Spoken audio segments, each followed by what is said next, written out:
pues vamos a empezar también continuando con el mensaje que transmitía Clara, que es un poco entender qué es la sostenibilidad. Vamos a tener una pequeña introducción también para ver cuáles son las capacidades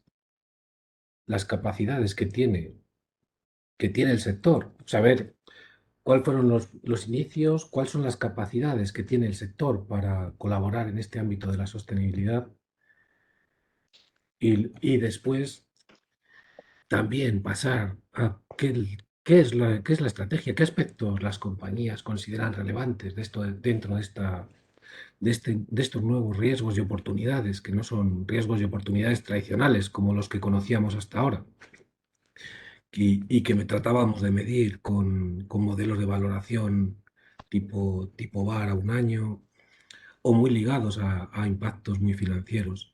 Estos riesgos y oportunidades son diferentes, son riesgos a muy largo plazo y lo que buscamos es esa visión de largo plazo en nuestras compañías y en el sector en su conjunto.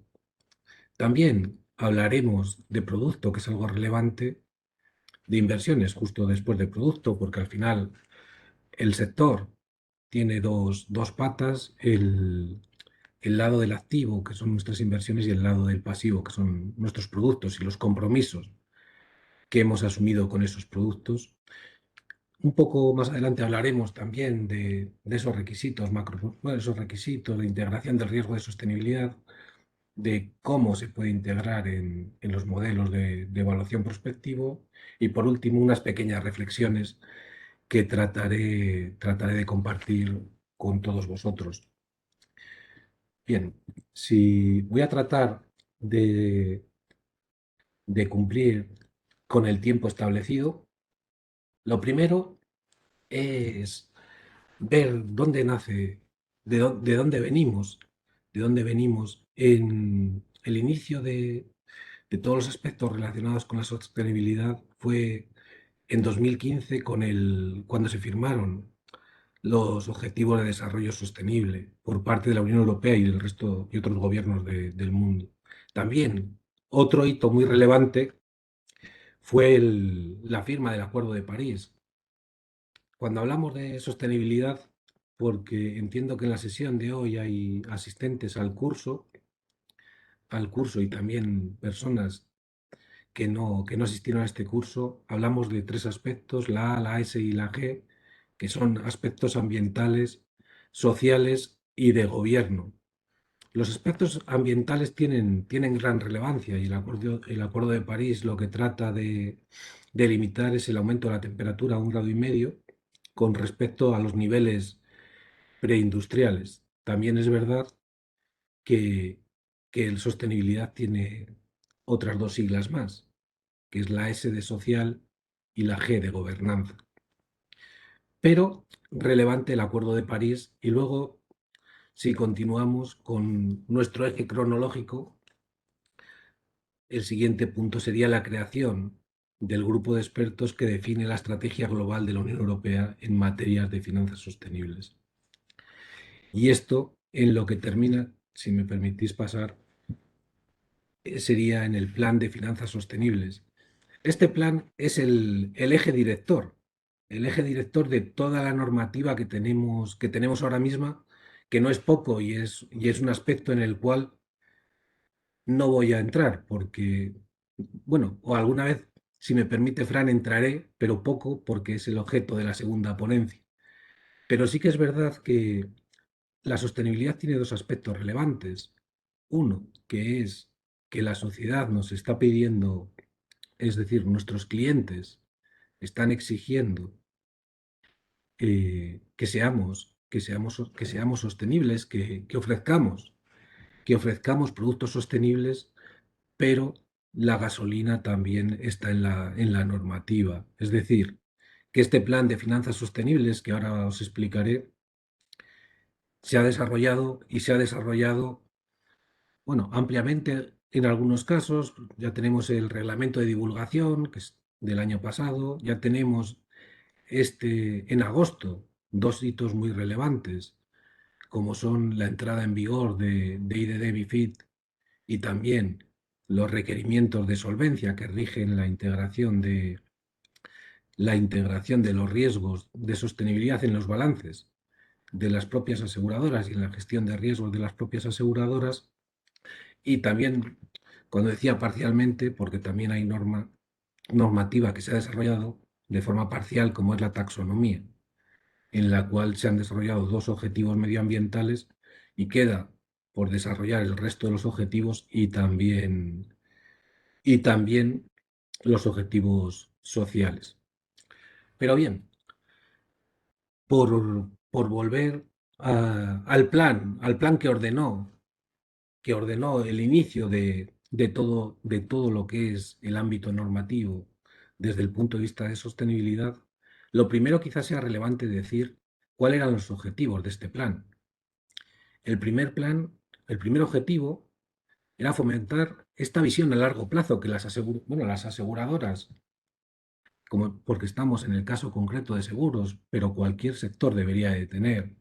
Es decir, el sector tiene que construir su propio plan de pensiones para el futuro y tiene que ser responsable. Tiene que ser responsable con sus empleados, tiene que ser responsable con sus clientes y eso le construirá su plan de pensiones de futuro y le asegurará parte, parte de su bienestar, de conseguir que la organización viva y viva mejor a futuro. Y con ella sus clientes, sus empleados y sus accionistas también. Otro objetivo que buscaba este plan es reorientar los flujos de capitales hacia inversiones sostenibles e inclusivas. Eso, lógicamente, al final, si empezamos a medir qué es sostenible y qué no, que ahí la taxonomía tendría mucho que decir, pero también lo tienen otros aspectos, como es las incidencias adversas, que ya habréis oído hablar de ellas, que es que determinados conceptos que las sociedades en las que invertimos producen y puede producir daños a la sociedad. El ejemplo más claro son las emisiones, la huella de carbono de las compañías en las que invertimos. Si empezamos a monitorizar, o los ratings de sostenibilidad también, si empezamos a monitorizar este tipo de variables, lógicamente provocaremos que los flujos de capitales vayan hacia compañías más sostenibles y también que estos sectores se desarrollen más, que se desarrollen más los sectores más sostenibles que los que no lo son. Y luego, por último, os decía la primera sigla de sostenibilidad, que es medioambiental, que es gestionar los riesgos financieros derivados del cambio climático, con esa visión diferente que ya os anticipaba, que es una visión de medio-largo plazo en lugar de la visión tradicional de corto plazo que teníamos hasta ahora. Si me permitís pasar sobre el plan, empezando por la parte de arriba, algo que es muy, muy relevante para entender qué va a pasar a futuro, que es el primer punto nos dice que hay que integrar los ESG, en este caso serían los factores de sostenibilidad, en el asesoramiento en materia de inversión. Esto, el plan es de 2018. ¿Qué es lo que va a pasar? Pues lo que va a pasar a partir de 4 años después, porque estamos en 2022, que a partir de agosto de 2022, lógicamente, las compañías, cuando hagan asesoramiento, tendrán que incorporar dentro de sus tests a sus clientes preguntas sobre si desean productos sostenibles o no. Eso va a provocar lógicamente, un aumento del consumo, de la necesidad de mayor producto sostenible para dar respuesta a esas necesidades que hasta ahora no se le preguntaba. A nuestros clientes no les preguntábamos si tenían preferencias de sostenibilidad o no. Si se lo preguntamos, lógicamente, es muy, muy probable que nos respondan que sí que las tienen y tengamos que ofrecerles productos que respondan a sus necesidades.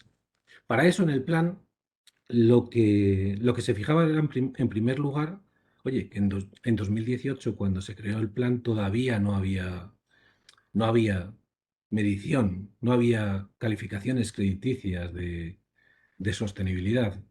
y había que desarrollarlos. En este caso habla de integrar ESG en las calificaciones crediticias, pero realmente lo que estamos viendo con el paso del tiempo es que no solo se está integrando ESG en las calificaciones crediticias, sino que se está creando calificaciones crediticias independientes, bueno, no crediticias, disculpad, calificaciones de sostenibilidad dentro específicas para las compañías en las que invertamos.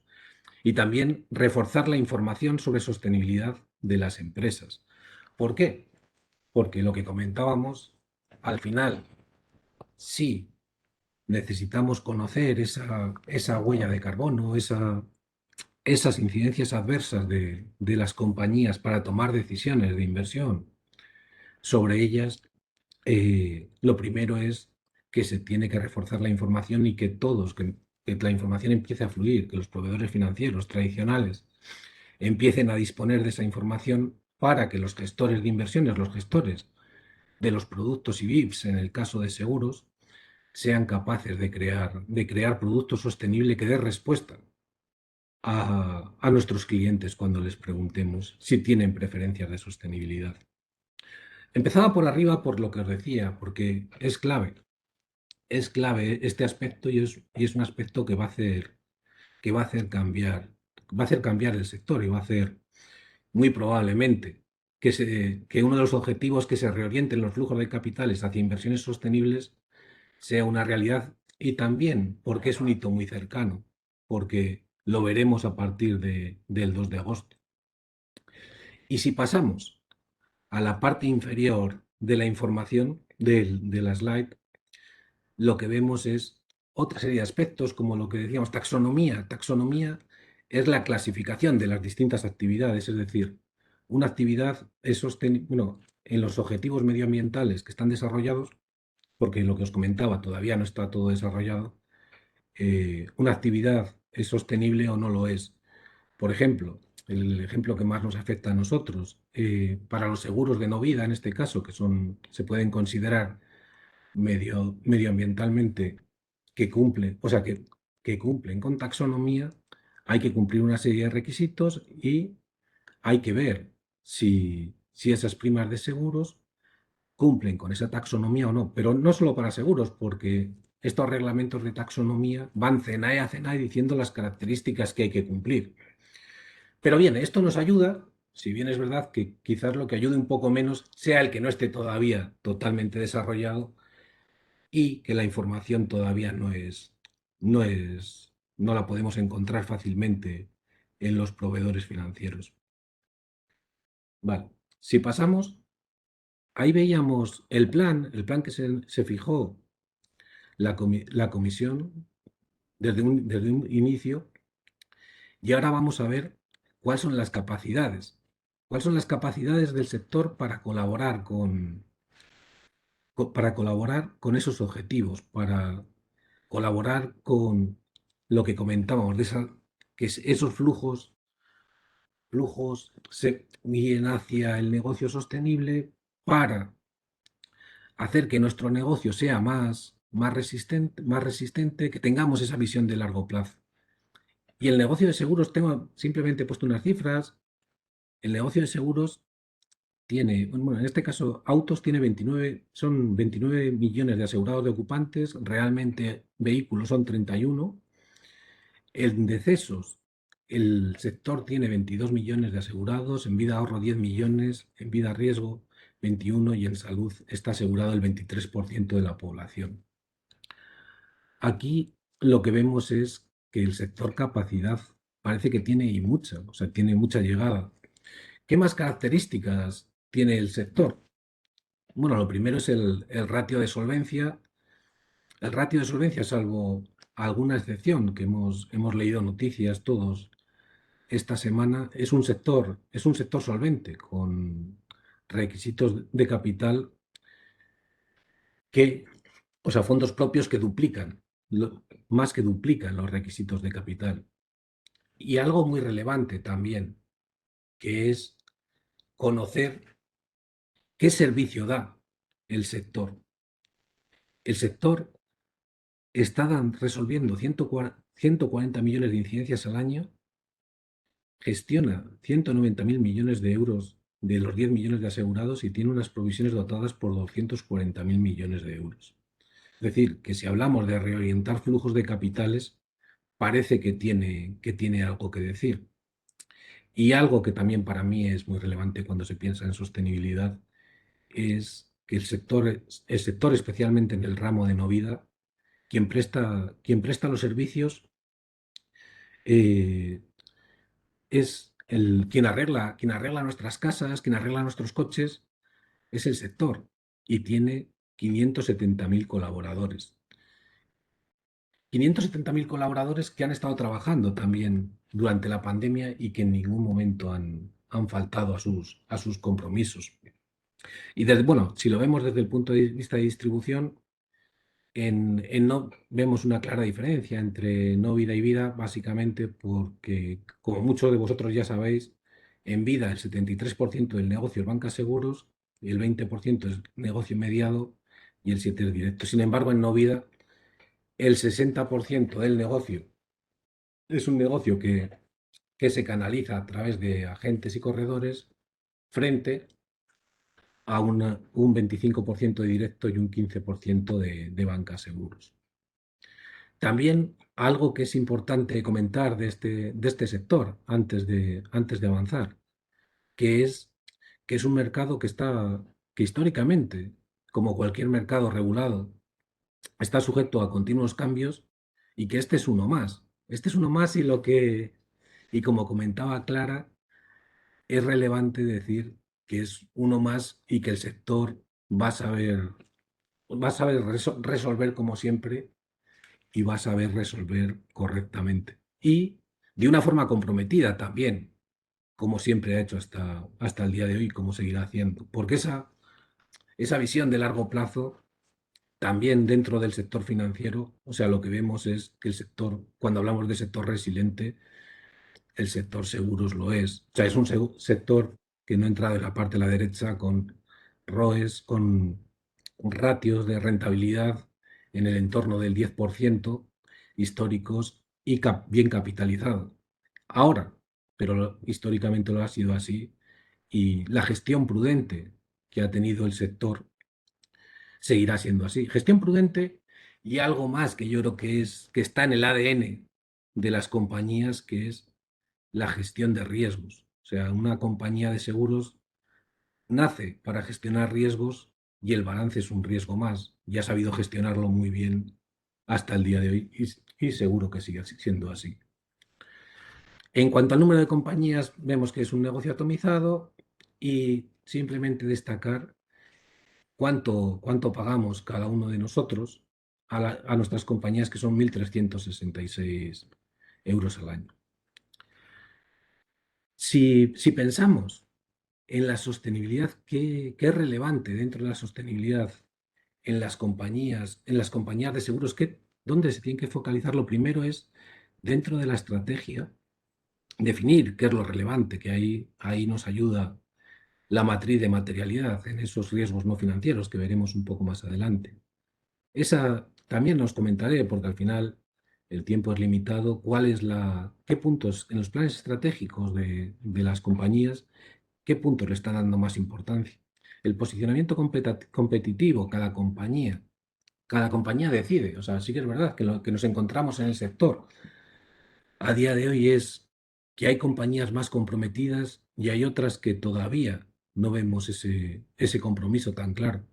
Pero es la dirección de cada compañía quien decide, porque sí que es verdad que, que cuando hablamos de sostenibilidad, aquí hay mucho de decisión interna, de dónde quiero estar yo, cómo me quiero comprometer con mis clientes. Quiero responder a esas necesidades de mis clientes y, bueno, de mis clientes, de mis proveedores, de mis accionistas, o prefiero, o prefiero tener una posición más pasiva, especialmente en un primer momento, porque lo que decíamos, al final, ese plan que estaba muy bien ordenado y que se creó en 2018, dentro de poco obligará a preguntar a una parte de nuestros clientes si tienen preferencias de sostenibilidad y eso va a determinar también el desarrollo del mercado, sabiendo que eso es importante, que solo es para lo que decíamos, para los productos, para un tipo de productos, no para todos los productos del negocio asegurador. Después de hablar de qué es lo relevante, cuáles son los aspectos de la estrategia de sostenibilidad que han definido las compañías, o sea, porque esto no es algo que sea totalmente nuevo. Hay aspectos normativos que hacen cambiar las cosas y que las cambiarán, pero la sostenibilidad es algo que estaba en el ADN de las compañías y que seguirá estando.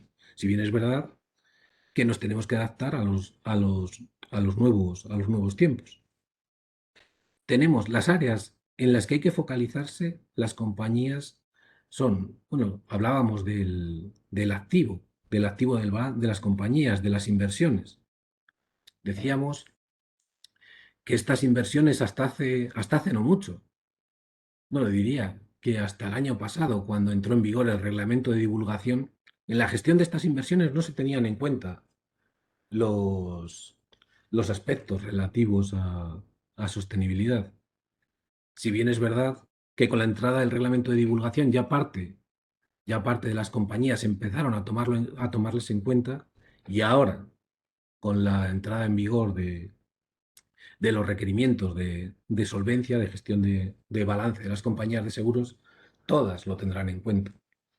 Los productos, que cuando hablamos de productos hay que pensar en cómo respondemos a esas necesidades, pero no solo en los IVIPs, sino también al final, si la sociedad vemos que está demandando productos sostenibles, también se pueden ofrecer en otros aspectos que no son exclusivamente estos IVIPs.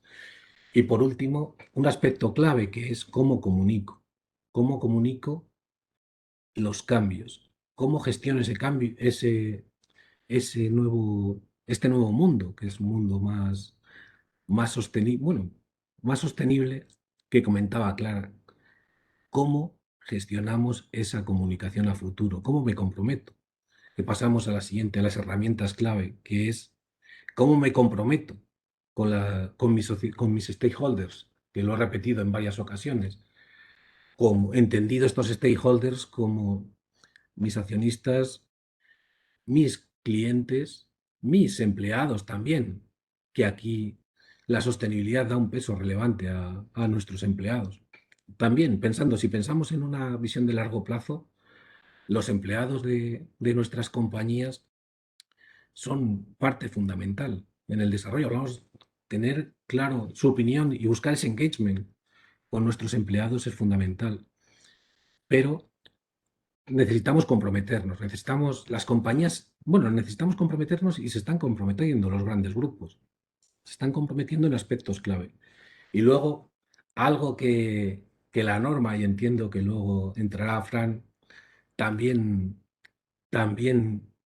detalla como aspectos relevantes las remuneraciones del colectivo identificado, entendiendo como colectivo identificado de una aseguradora los tomadores de riesgos. Lógicamente, si ligamos sus incentivos a aspectos relacionados con la sostenibilidad, es muy probable que los planes de sostenibilidad del sector se desarrollen con mayor velocidad y que todo el mundo esté más implicado.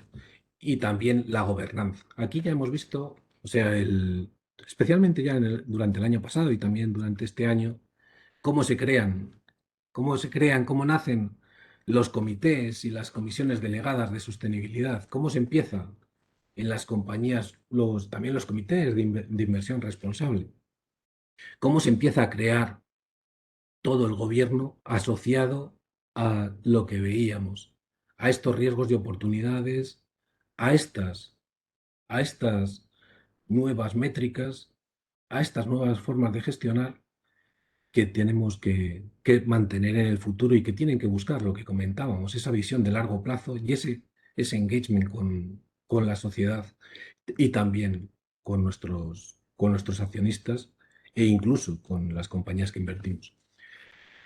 Algo algo que os quería mostrar dentro de la estrategia es cómo se comprometen. Cómo se comprometen, estamos aquí, básicamente lo que he hecho es mirar los estados de información no financiero de los mayores grupos europeos, he seleccionado 7, y ver cómo se comprometen ellos con la sociedad. Es decir, dentro de esas capacidades muy grandes que veíamos, gestionamos muchísimo balance de activo, tenemos muchísimos clientes, somos un negocio rentable. ¿Cómo, cómo se comprometen? Y lo que vemos después de analizar este benchmark, o sea, porque podrían ser estos 7 o podrían ser otros, lo que sí que es verdad es que si son 7 de los 12 mayores grupos europeos, son representativos. Lo primero que vemos es que todos se comprometen con la acción por el clima. Es decir, y cuando decimos comprometerse, lo que quiere decir es que dentro de sus estados de información no financiero ya nos dicen qué acciones están tomando para, para tomar medidas que controlen ese clima, esa evolución, eso que comentábamos de el incremento de las temperaturas, y hay hay ya acciones concretas. Otro aspecto que vemos es que hay ODS, porque en este caso lo que estamos viendo son ODS, los 17 ODS de Naciones Unidas, que hay ODS que tienen gran representación, como es la lucha contra la pobreza, la igualdad de género, la energía limpia, también muy relacionada con el medio ambiente, el trabajo decente y el crecimiento de la economía, y, otro aspecto relevante que vemos es las ciudades sostenibles y las comunidades también. Un, un aspecto que es muy relacionado también con clima, sostenibilidad. Ya vemos algo, que es el clima, parece que todos los grupos se comprometen con ello. También si vemos por el lado de dónde, dónde estos grupos tienen menos compromiso, que lo encontramos en acabar con el hambre y también la, la educación de calidad. En este caso, si lo pensamos, bueno, cuando digo son compañías europeas, estamos en una zona en la cual, pues, aunque nunca se puede decir que no haya personas que tengan dificultades, no somos una zona en la cual haya una necesidad imperiosa en este ámbito. Si bien lo que, lo que vemos es, porque sin embargo, en la lucha contra la pobreza sí que están muy involucradas. Pero, ¿qué es lo que vemos? Que todos están tomando medidas, que todas las compañías están contribuyendo con los ODS, y también algo que es muy relevante, que es que ninguna tiene dudas sobre cambio climático. Algo que también podemos observar es que hay dentro de estas comunicaciones, porque al final es información que he obtenido de los estados no financieros de estos grupos, hay algunos que comunican que cumplen con más y otros que solo seleccionan. Por ejemplo, vemos grupos que solo hay cuatro ODS que dicen que están colaborando. Es decir, que no tienen las métricas, no son las mismas, porque creo que si lo pensamos bien, que el grupo número 5 solo esté colaborando con 4 ODS, nos costaría, yo creo, que sus estándares de contribución son más altos en unos casos que en otros, pero también es verdad que cada uno se fija sus objetivos de reporte. Vale. Después, o sea, veíamos cómo se comprometen, y que veíamos que un claro compromiso con el clima y con otros aspectos, como es la salud y el bienestar también.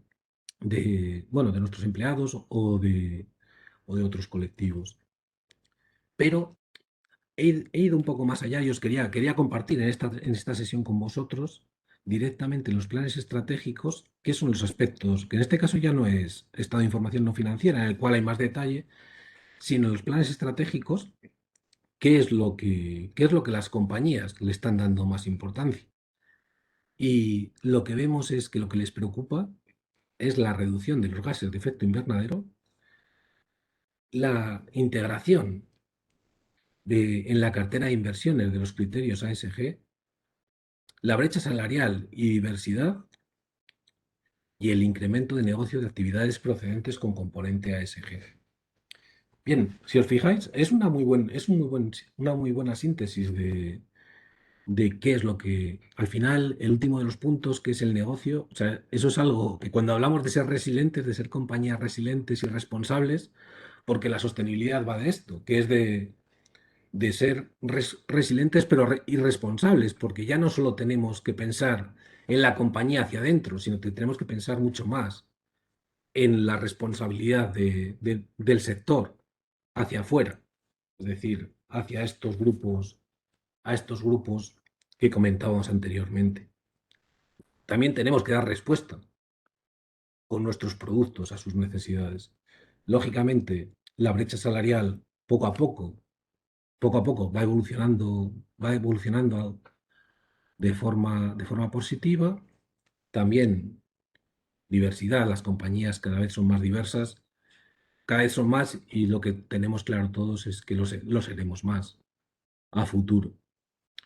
Y, en cuanto a la cartera de inversiones ya veíamos que era algo que las compañías empezaron a trabajar el año pasado y que también hay que ser conscientes de que quizás nos estaban monitorizando con tanto detalle cómo se deberían determinados aspectos, como eran los aspectos de gobernanza de las compañías y que tienen mucho impacto en, en cuanto, bueno, si lo pensamos como inversores, es en cuánto vale esa compañía o en la probabilidad, en el caso de que sean bonos, de, en el riesgo de crédito asociado a esos bonos.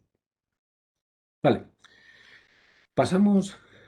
si pasamos a la siguiente slide, en este caso lo que os quería mostrar es, bueno, la matriz de materialidad para los que no lo conozcáis, es dentro de los estados no financieros, de la información no financiera, las compañías detallan qué, qué riesgos, qué riesgos y oportunidades, o sea, porque al final hablar de riesgos es lo mismo que hablar de oportunidades, es algo que tiene volatilidad, que cambia, y cuando cambia puede cambiar hacia mejor o hacia mejor son oportunidades, hacia peor son riesgos. ¿Cuáles son los aspectos relevantes?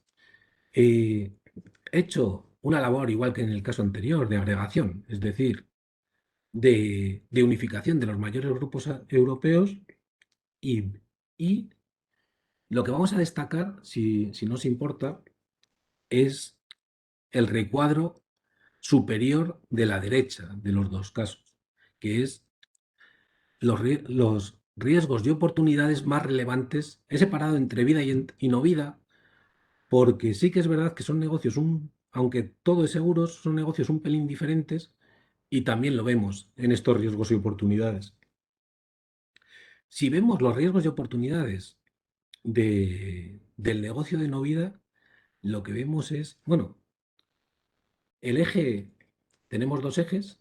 En el eje de importancia interna que veis, ahí lo que está diciendo es la sociedad, es decir, la dirección de la compañía, cómo de relevante lo ve, y en el otro eje, que es importancia para los stakeholders, aquí la metodología que se está usando generalmente es que se pregunta, es decir, que se hace encuestas a mis clientes, a mis proveedores, a mis empleados y a mis accionistas cómo de relevantes son estos aspectos para ellos. Y lo que vemos es que dentro del negocio de no vida, lo más relevante es el riesgo de cambio climático. Pero lo que os decía, si nos fijamos en los 4 o 5 más importantes, sabiendo que los que vemos aquí ya todos son relevantes, o sea, porque lógicamente hay muchos aspectos más, pero aquí los que se están destacando son los relevantes. Los relevantes, ¿cuáles son? El riesgo de cambio climático, el buen gobierno, la transparencia y la corrupción, o sea, lógicamente, la prevención de datos y riesgos cibernéticos, la promoción del talento y la búsqueda de empleo, y algo también muy importante que es el producto sostenible. Bien, esto es lo que los riesgos y oportunidades dentro de esta información no financiera que están considerando las compañías de no vida, y sin embargo en vida vemos algo muy parecido, pero no igual. Y lo que no igual, ¿por qué? Porque el riesgo de cambio climático migra, migra y pierde importancia y lo toma la formación, la promoción y la búsqueda de talento y se mantienen, vemos entre los primeros los otros tres se mantienen, que es el buen gobierno, la transparencia, la digitalización y la privacidad de datos y riesgos cibernéticos. Bien, esos son los aspectos relevantes dentro de los aspectos que consideran relevantes las compañías, los grupos, los mayores grupos europeos dentro de los riesgos no financieros. Ahora veíamos, si volvemos al anterior, para las compañías de no vida un aspecto que era muy relevante era el producto sostenible.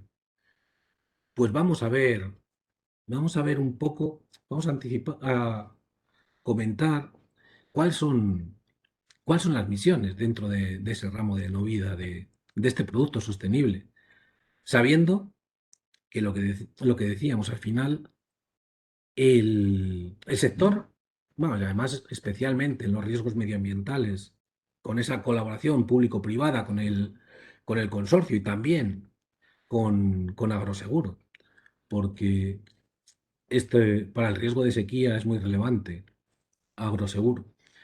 Lo que tiene que hacer es dar dos aspectos, que es asegurar estos riesgos climáticos, sabiendo que a futuro pueden cambiar, y pensar en que esta nueva sociedad, también hipocarbónica, que se va a producir, va a tener nuevas necesidades de cobertura, hablando desde el punto de vista medioambiental. Y hay que pensar en productos asociados a esa nueva sociedad y dar servicio a nuestros clientes.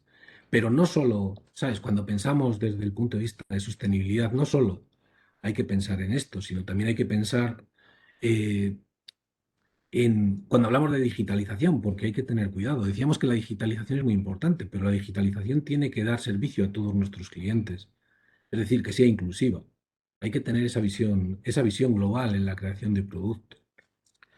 Pero principalmente para no vida, lo que decíamos, tenemos que mitigar esos riesgos del cambio climático, cubriéndolo con nuestros seguros y dando seguridad a la economía.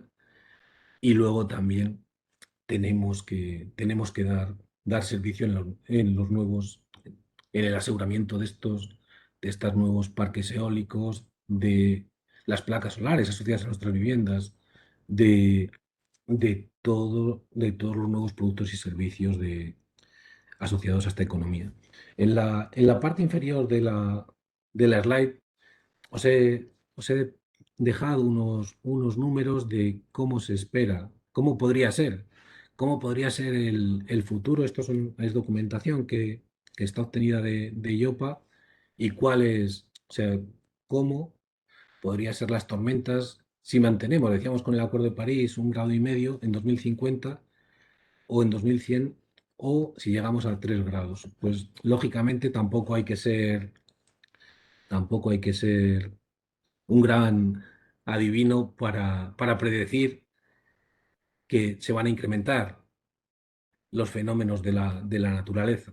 En los números no voy a entrar porque lo relevante es decir que o controlamos ese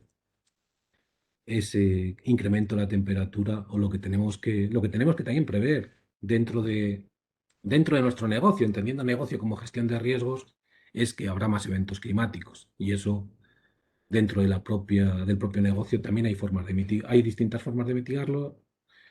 El consorcio es una de ellas, los contratos de reaseguro, pero aquí tenéis los números porque son ilustrativos, sabiendo que proyecciones a tan largo plazo, pues serán estos números o pueden ser otros. En cuanto a los productos de seguros de vida, aquí, bueno, básicamente el vida ahorro, simplemente destacar que hay las dos categorías de artículo 8 artículo 9, que unos promueven iniciativas sociales y ambientales y los productos de artículo 9 tienen ya directamente objetivos de sostenibilidad. Las estrategias tradicionales de inversión del artículo 8, que son best in class, es decir, de determinado aspecto, seleccionan a los mejores, el engagement, que no hemos hablado todavía de ello, que es algo que busca esta nueva forma de entender, de concebir el negocio, es el engagement con nuestros invertidos. Es decir, que nos impliquemos en en la toma de decisiones. Es decir, que no seamos un simple comprador, vendedor de acciones, sino que también si vemos determinados aspectos que no encajan con nuestra gestión sostenible del negocio, que lo hagamos saber en los instrumentos que tenemos, como puede ser la Junta General de Accionistas o los canales de comunicación. Si bien es verdad, luego tenemos taxonomía, eh, taxonomía para crear productos de artículo 8 y artículo 9, ahora a día de hoy tiene un problema que es, lógicamente, que está todavía muy poco desarrollada y que no hay activos. No hay activos suficientes, o los hay, pero muy pocos, y el problema de gestionar con muy pocos activos es que también hay que gestionar el binomio rentabilidad-riesgo y lo dificulta mucho. Y un último aspecto que son las exclusiones, es excluir determinado tipo de activos. Vale. Un aspecto que es nuevo, y veo que vamos un poco justo desde el tiempo, con lo cual eh, voy a ir un poquito más rápido en esta parte. Algo que ha llegado hace poco y que nos tenemos todos que acostumbrar a monitorizar y a gestionar lo llamo ranking de sostenibilidad por diferenciarlos de los ratings de sostenibilidad, que es lo que conocemos tradicionalmente de los ratings de crédito de los bonos. Hay tenemos estos rankings de sostenibilidad de las casas tradicionales, como puede ser Standard Poor's, y también han nacido otras casas, como puede ser Sustainalytics, que están elaborando estos rankings. Estos rankings hay que pensar en nuestro activo del balance, pero también hay que pensar en el reaseguro. Es decir, si nosotros creemos que se debe tener, si hemos decidido que nuestro negocio no permitimos determinadas calificaciones de sostenibilidad por debajo de un umbral, se debe llevar también al reaseguro, sabiendo que son aspectos novedosos y a día de hoy no todas las reaseguradoras tienen ranking de sostenibilidad, pero sí que tenemos que ser responsables y ya empezar a comunicarles que deseamos que lo tengan. Algo que es diferencial con el rating de crédito es, estamos acostumbrados a las categorías tradicionales de AAA, AA, A, triple B. En este caso, cada casa lo está haciendo, por ejemplo, Standard Poor's mide de 1 a 100, Sustainalytics mide de 0 a 50 y MSCI está siguiendo nomenclatura similar a la del rating de crédito, que es AAA, AA. Vale. Ahora os comentaba las nuevas métricas de sostenibilidad, y ahora lo que os muestro es cómo está el sector. Es decir, cuál es el rating SG de las aseguradoras. Esta es información que he sacado del Risk Dashboard que publica IOPA, el de abril concretamente, y lo que vemos, bueno, vemos una cosa que es importante, una cosa que es importante y muy buena, que es que si os fijáis, se está calificando. O sea, la nota ahora está por encima de 7 cuando en 2017 estaba en 60. Bueno, el punto es la mediana y el grafiquito azul son los cuartiles. Vemos una cosa también que es que el grafiquito azul, que son los cuartiles, disminuye. ¿Por qué? Por una cosa lógica, que es que tenemos estos rankings o ratings de sostenibilidad en los últimos. O sea, cuando nacieron, lógicamente, pues había mucha disparidad entre unos y otros. Todavía era algo novedoso, igual que pasó con los ratings de crédito. Y poco a poco, pues van convergiendo las distintas casas, bueno, van convergiendo y algo que también estamos viendo es que cada día hay más empresas y más emisiones, bueno, más empresas que tienen este rating SG, cosa que, porque, bueno, estaba pensando, digo, nosotros hemos visto muchísima evolución en el último año, con lo cual en 2017 muchísimo más. Eh, si pasamos al desglose, porque siempre hablamos de las tres letras, en qué aspectos está mejor el sector, en cuáles aspectos está mejor, está peor. Lógicamente, al ser un sector muy, muy regulado, tenemos desde el punto de vista de gobierno, la mediana la vemos cerca de 75, y luego en aspecto medioambiental y en aspecto social es un poco inferior, estamos cerca del 60 del 65. Si bien es verdad que la nota del sector es un 70, un 70, un 70%. Vale. También hablábamos antes de las exclusiones. ¿Cuáles son las principales exclusiones? O sea, no he separado entre negocio asegurado, inversión y seguros, porque una aseguradora tiene doble capacidad, que es la de no invertir y la de no asegurar. No lo he querido separar porque si no se convertía en algo muy complejo. Lo que vemos es, pues, dentro de estos grupos, que las, todo lo que es negocio de extracción de carbón ya lo tienen excluido. Sabiendo una cosa, que en muchos casos es en nuevas compras, pero para la cartera todavía tienen, si viésemos, todavía pueden tener exposición a extracción de carbón estas compañías, pero poco a poco desaparecerá. Algo más que cumplen todas las compañías dentro de las exclusiones de su política de inversión es la producción de electricidad a partir de carbón, sabiendo que aquí veis el porcentaje que tienen. Es decir, que estos grupos, es decir, que el sector ya está siendo responsable, y ya lo era, o sea, porque esto no ha nacido ayer, esto ya se estaba haciendo, lo que cada vez es más responsable en su gestión de inversión de inversiones y también en su gestión de negocio, porque en muchos casos cuando hablamos a mí me parece bastante más duro para una compañía el que dejemos de asegurar a un sector determinado que el que dejemos de invertir en ese sector, porque lo que decía, estas exclusiones se pueden ver desde los dos puntos de vista. Es dejo de invertir y también dejo de asegurar a un determinado sector. También tenemos otras exclusiones típicas. Hay más exclusiones. He sacado las que se repiten más en los grupos. Es la producción de armamento militar controvertido, es decir, no cualquier armamento, sino determinado armamento, como puede ser bombas de racimo, demás. Extracción de petróleo de las arenas bituminosas, aceite de palma y tabaco. Lo que vemos es que al final las compañías, los grupos, el negocio ya estaba comprometido y lo estará más, pero estos son los principales aspectos que ya se están excluyendo, que ya estamos excluyendo del propio negocio. Vale, voy a pasar a la última parte de la presentación, que eh, es la integración, la visión a futuro. ¿Cómo evaluamos? ¿Cómo evaluamos? Porque decíamos que en esa materia de materialidad habíamos dicho cuáles son los aspectos relevantes y veíamos que para no vida el más relevante era el cambio climático.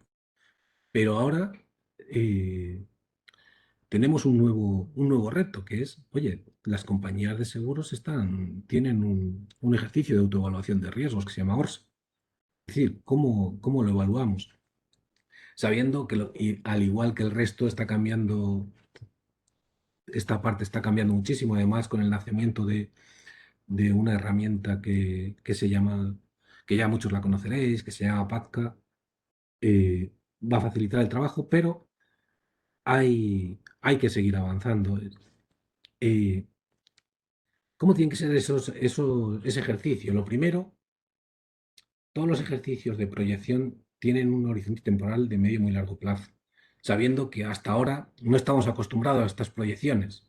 O sea, no estamos acostumbrados a medíamos los riesgos a futuro, estimamos un VAR y con eso proyectábamos un año, que era nuestro tradicional SCR. Estos riesgos son diferentes. Estos riesgos, hablábamos que Mute. la gestión de sostenibilidad estaba ligada a, a- a ese largo plazo, con lo cual los escenarios que crearemos serán de medio y largo plazo. Haremos shocks instantáneos a la fecha de referencia del escenario central. Lo podríamos hacer con un balance fijo y dinámico, si bien es verdad que generalmente es más fácil el fijo que hacerle dinámico, y tendremos que recopilar información cualitativa de la evolución de los impactos del cambio climático en el modelo de negocio. Y acabo de mirar la hora, Fran, voy a acabar ya.